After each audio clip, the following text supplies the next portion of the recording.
So you should probably be able to see where I've set the camera up at least. Just above the van there is Weatherlam. And that's the one that I went up in my last video last week. And to be honest, oh, that was a bit lower than I thought then, I nearly went.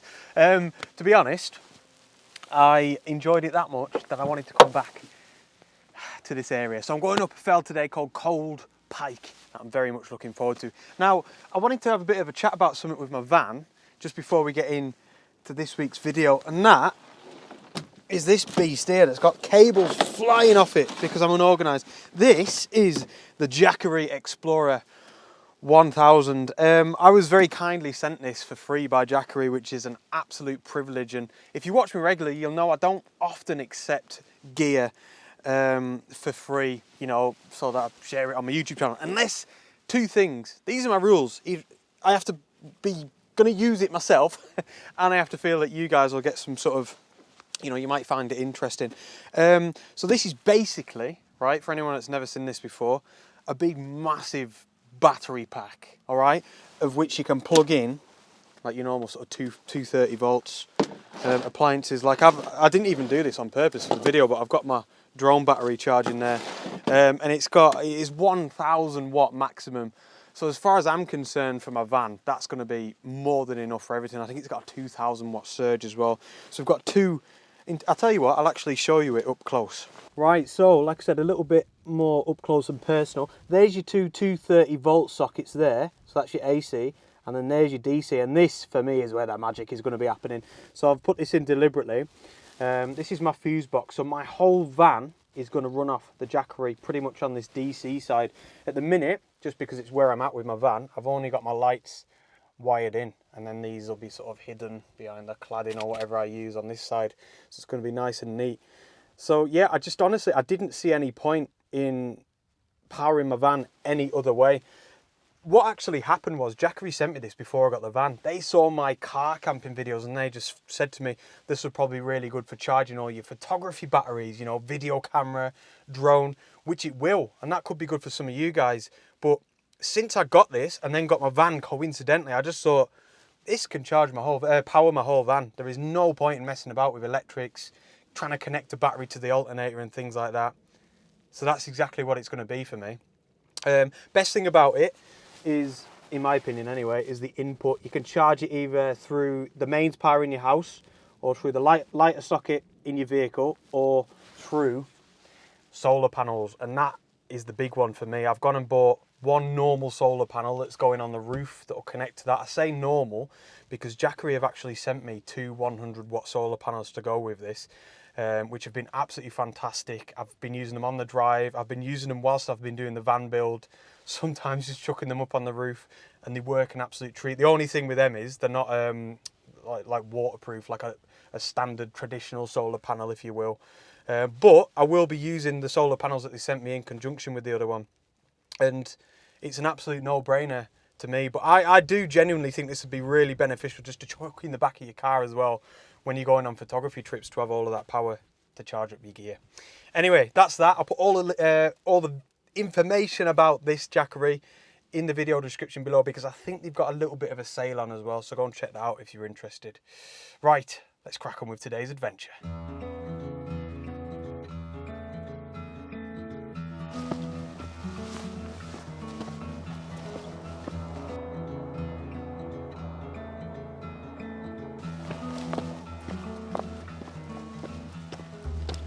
You know what?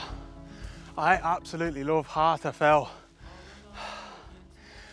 That was the one I failed to get up. When was that? Like towards the end of last summer. But from afar, you know, when a mountain's just like almost very conical, like a volcano. Gorgeous. Hope to get up in one day soon. So it's a really nice evening. It's proper moody. It's been sunny all day, and it's quite strange. You may even be able to tell right off there there's been this kind of odd summer haze in the atmosphere all day. But those two combined, the haze and the mood, I think are going to make for some nice photography conditions. This is a wonderful area of the Lake District. I'm back in the Southern Fells, like I said. Weatherlam's looming behind us there.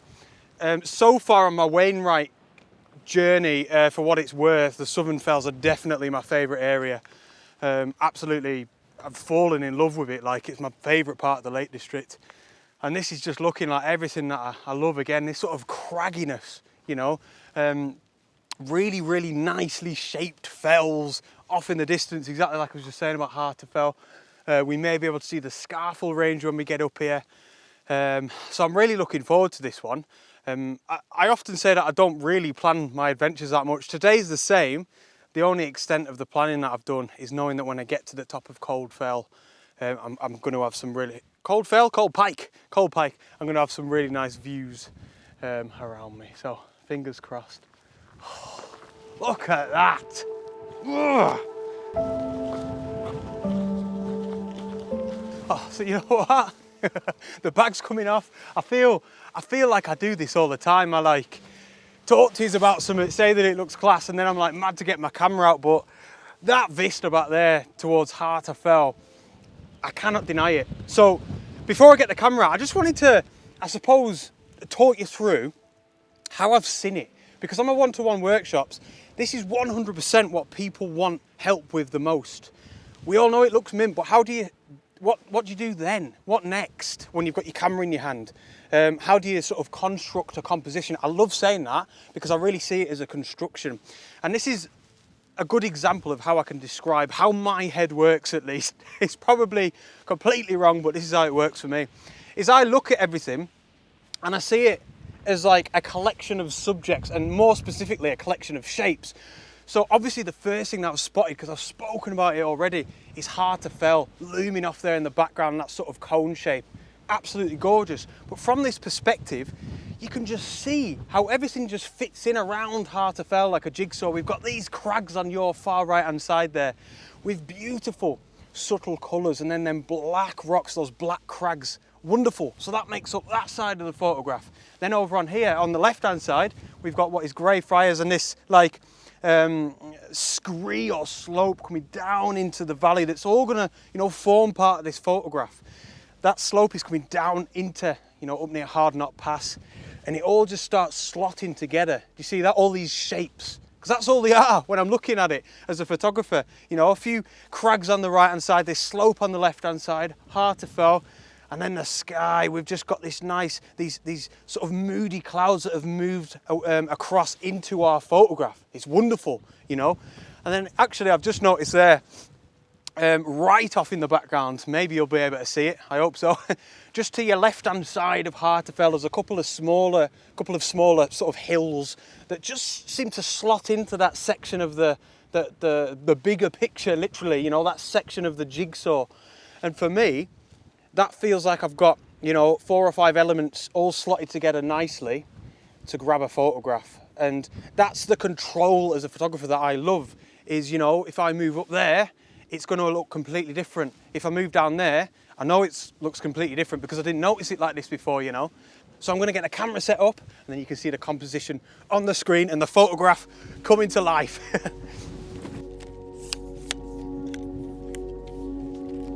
Right, so we're set up. I tell you what, I chucked my hat and gloves in my bag proper last minute. It was warm earlier on, and I just thought probably won't be needing them. The wind's come in, and let me tell you, it's gone freezing cold, so I'm glad I did. So one thing that I wish I mentioned a second ago was focal length. Choice of focal length as a photographer, in my opinion, is really important because it all comes down to that control that we have of the perspective. So I'm zoomed in here at 70mm across the way back towards Harterfell there, and I'm at 70mm because I only want to include all of them subjects, all them shapes that I just spoke about a second ago. We've got the slopes down here, we've got the crags and the subtle calm colours, if I can use that word, on the right hand side, then of course Harterfell off in the background. So I don't need to shoot this really wide because I'm just going to get a load of other stuff in the photograph on the left and right, a load more than I need, you know. And even looking at this now on the back of my camera, I'm already thinking I might crop this as a 16:9, you know. I might have too much of the sky in. I don't know, but I'll decide that when I get back to Lightroom. But that's that, you know. It is so simple when you're up in the fells, at least. You know, it's a lot easier, admittedly, when you're in the fells because all you're really dealing with is shapes. You know, it can get a lot more tricky when you're in a woodland situation. But if you're a beginner, I definitely think that sort of mountainous or fell photography here in the lakes is a really good way to start and just try and, you know, pick out shapes. So ISO 64, f11 and 1/5 of a second. And the settings are really simple. They're the only thing that I've got to be careful with. I'm going to grab a shot now actually for this reason, is the wind. 1/5 of a second is slow. So I've needed to wait until we've had a bit of a break in the wind to grab the shot so that the camera's not shaking all over the place. And there's the wind back now. Hope you like this one.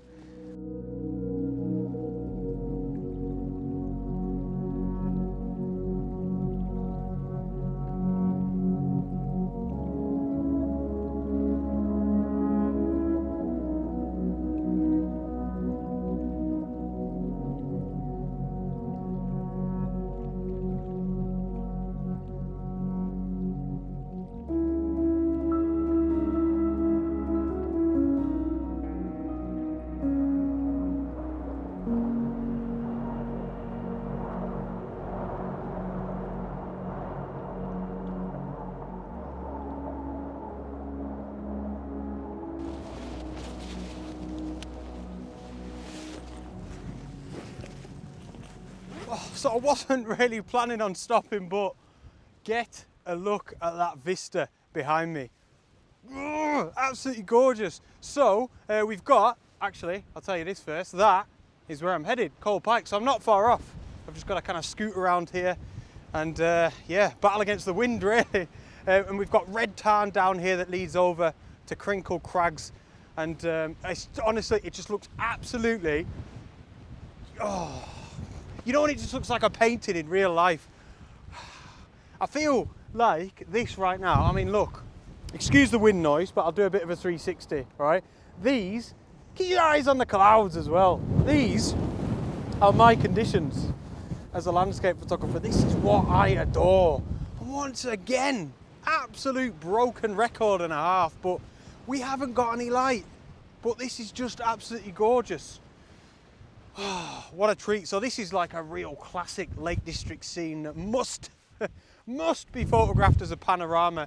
So it's about, oh my goodness, it's about 4 shots from left to right, and oh my god, whoa, it nearly went. You see that? Oh my gosh, this wasn't forecast. 4 shots from left to right. Main thing is I wanted to get the entirety of red tarn in down there. Oh, and the background mountains do so much work for this photograph, and the clouds, oh, unreal. Right, we're going to start making my way up Cold Pike. Probably won't be flying my drone in this, let me tell you.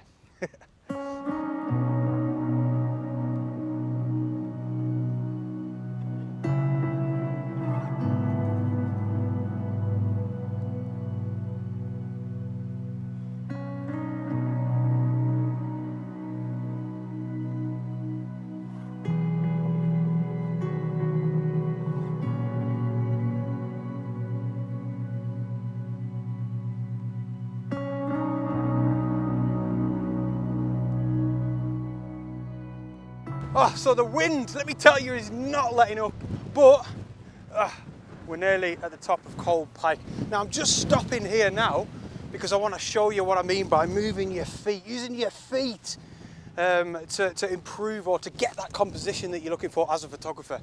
I think this is probably as simple as it gets, right? I've seen this, I've only just stopped now. This little tarn, it's not even a tarn, it's a little pond, it's not got a name on the OS maps. And all this screams out to me as a photographer is one thing, and that is foreground. And then all I've got to do, going back to the jigsaw puzzle, is find one more piece that is going to be my background. So as a photographer, I can walk all the way around this pond and just find the best bits, but I mean, probably from experience, because I'm always up on the fells, I just know that that's the background that I want. Look at it. What more can you want? It's unreal. We've got silhouettes, layers. We could see Windermere down there. Look at the clouds. We've even got, I don't know if this is going to pick it up on the camera, but we've got a little bit of colour. This is this haze that I was talking about earlier. I don't know what's going on over there. We're still an hour till the sunset, and look at Weatherlam. Black. I say that all the time in Scotland and the Lake District, but it's true. It's just black. So I want that in my foreground, those elements. So all I'm going to do is use my legs. See that little crag there? Probably try and get up on him. See if I can get a little pond in the foreground.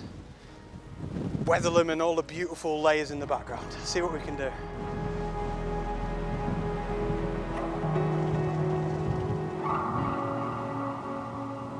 So I don't even need to talk through this one. ISO 64 f11 and 1 second, everything worked out pretty much exactly as I planned. The only thing I've done is I decided to include some of these crags right down in the foreground. So then we've just got a third element, you know. This becomes the foreground, the tarn becomes the midground, and Weatherlam and that beautiful background becomes the background. The only thing I've got to be careful of once again is my shutter speed. It's 1 second. You can see it's still very windy. So I just need to make sure I wait for that wind to die down, quickly grab the shot, and there's your dinner.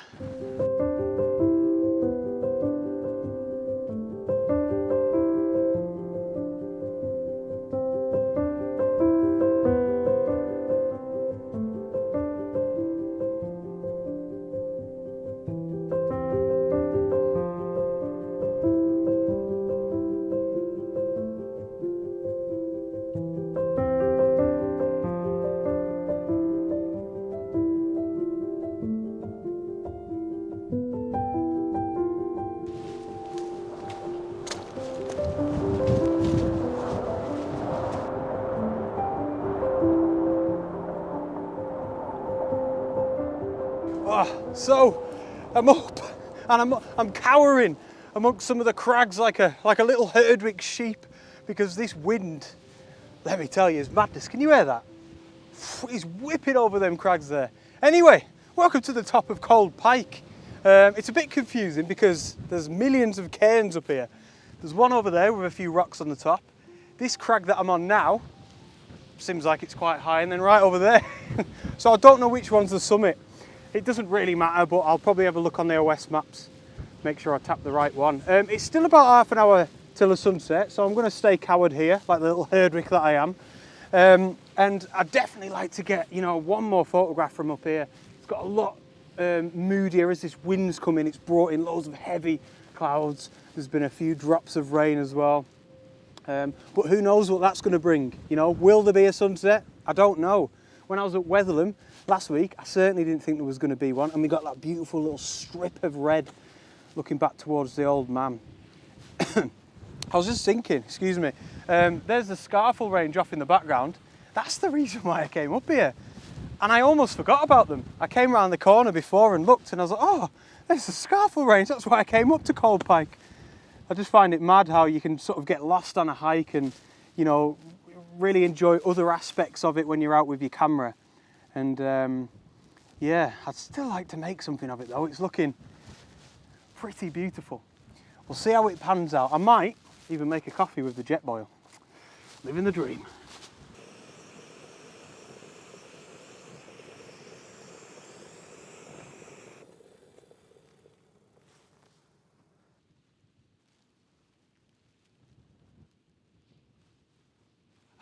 So I've had my coffee. I think it might have even got a bit windier. I've had a good little scour around up on Cold Pike. I tell you what, the potential up here is off the charts. For me, this is as good as a fell gets for landscape photography. Look at all this for foreground interest. The background is just madness, madness. However, I think I said this a second ago, the wind has brought in a load of heavy, dark clouds, but instead of it feeling moody, you ain't going to be able to tell this on the camera because the camera just makes everything appear brighter. It's just gone like dark and flat. And I mean, look at the Scarfell range again. You probably won't be able to tell, but there's no definition to them. It's just like a black strip, and then that's kind of it, you know. Whereas before, I feel like we did have a lot more detail. I don't know if it's gone a bit like weirdly hazy again as well. You know, the visibility's gone down.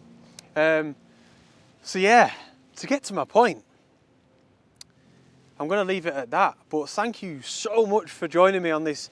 Felt like a bit of a mad adventure, a bit all over the place, but thoroughly enjoyable. I think these are probably my favourite types. If I do find something worth photographing on the way back down, I'll pop it up at the end, but I doubt it, to be honest. But yeah, as always, a big thank you to you guys for your continued support. It really means the world. Please give the video a quick thumbs up if you can spare me a second. That really does help me out. And I shall see you on the next adventure. Out!